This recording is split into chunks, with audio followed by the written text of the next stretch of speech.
여러분 반갑습니다. 여러분의 멘탈 전도사 천마세입니다.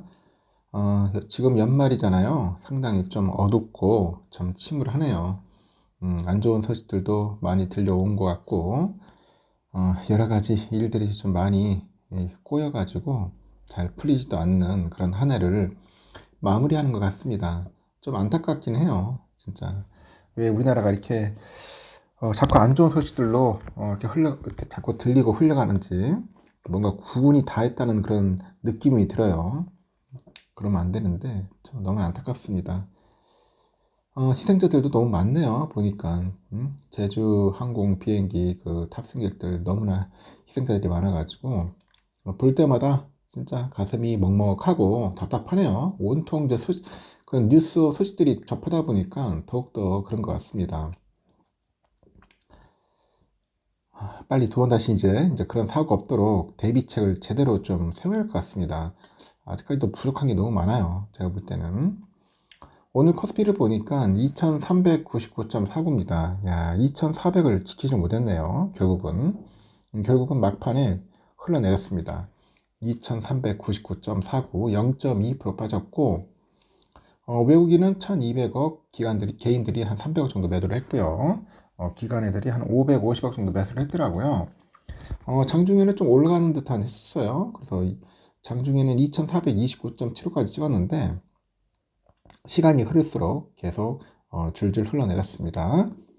상위 종목을 보니까 삼성 하이닉스, 현대차, 기아, 삼성전자, 우선주, KB금융이 좀 빠졌습니다. 오늘 KB금융이 한 2.47% 빠졌네요. 그리고 삼바가 1.6%, 셀트리온 3.9%, 네이버가 0.6% 이렇게 올랐습니다. 상황은 그렇게 흘러가는 것 같고요. 코스닥은 678.19고요. 외국인이 2,388억, 기관이 159억 매수했고, 개인들은 2,563억 정도 매도를 했습니다.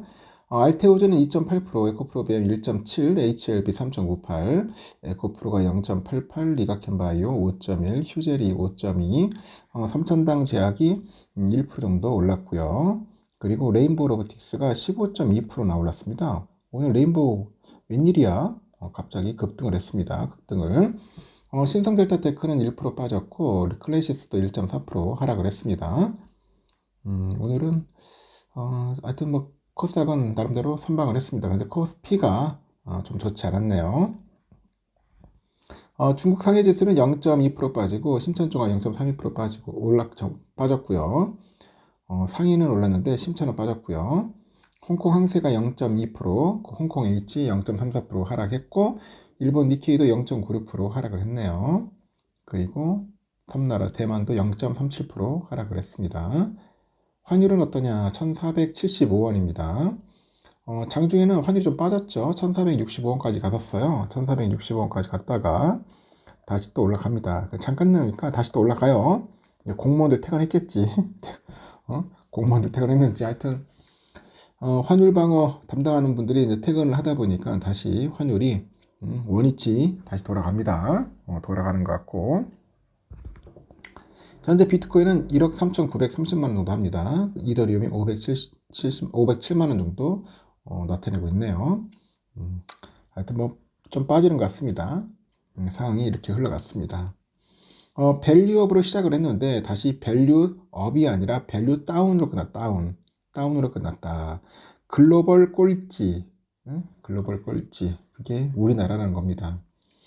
한국그래서 서울사옥에서 개최된 24년도 증권 파생 상품시장 개장식에 참석한 윤통이 자본시장 규제 혁파로 코리아 디스카운트를 해석했다 이렇게 밝히면서 밸류업의 서막을 알렸는데 하지만 코스피 지수는 하반기 6개월 연속 하락을 했고 2400선이 붕괴된 채 한 해를 마무리했네요.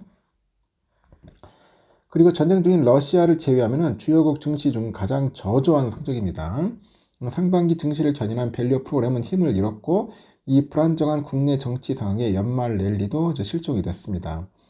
한국그래서 하니까 코스피 지수는 올해 2645.47로 시작을 해서 폐장일인 이날 2399.49로 마감을 했고요.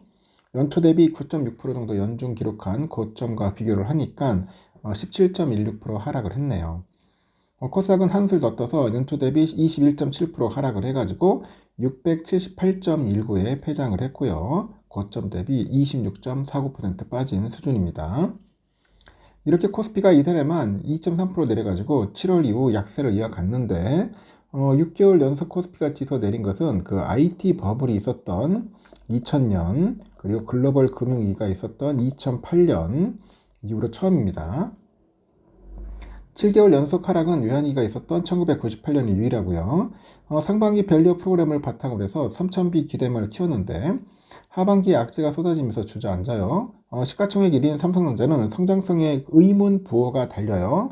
그 의문 부호가 달리면서 53,200원에서 올 한 해를 마무리했고 또한 엔캐리 트레이드로 인해서 증시의 폭락, 트럼프 당선 리스크의 탄핵 정국이라는 그런 정치 불안까지 겹쳐요. 외국인 수급이 빠르게 빠져나갔고 국장 탈출이라는 신조어 속에서 개인 투자자마저 이제 인내심을 이제 잃어버립니다. 투자 심리가 극단적으로 위축된 탓에 증시가 다시 하락하더라도 이상하지 않은 상황이죠. 매크로 상황하고 기업 실적이 뒷받침되지 않은 가운데 이 증시가 반등하기 위해서는 시간이 필요하다. 당분간 지지부진할 가능성이 크다고 언급을 합니다. 이렇게 우리의 목소리가 크지만 그 변화의 기회도 나타나네요. 외국인들의 엑소더스는 탄핵을 정점으로 속도가 좀 줄어요. 저가 매수를 노리는 수급 요인도 이뤄지는 것 같은데 주요 기업의 실적에 대한 추정치는 부정적이나 하락 강도는 둔화되고 있더라. 미국의 정책 수혜가 예상되는 조선과 고환율 수혜가 예상되는 업종을 중심으로 반등 예상도 나타나고 있답니다. 한국 증시는 더 하락하기 어려운 수준에서 내년을 시작하게 됐다. 정치적인 리스크 완화 여부 등을 지켜보면서 내년에 반전의 가능성을 모색할 것이다. 반전 왔으면 좋겠습니다. 이렇게 해서 밸류 다운으로 끝났고 좀 아쉽지만은 삼성도 결국은 빠졌습니다. 500원 빠졌어요. 53,200원. 역시나 외인들은 267만 정도 신나게 매도를 했어요. 얘들 참 끝까지 매도하네요. 기관애들이 6만 정도 매도했고 개인들이 136만 정도 매수했는데 그만큼 매도세가 상당히 강했습니다.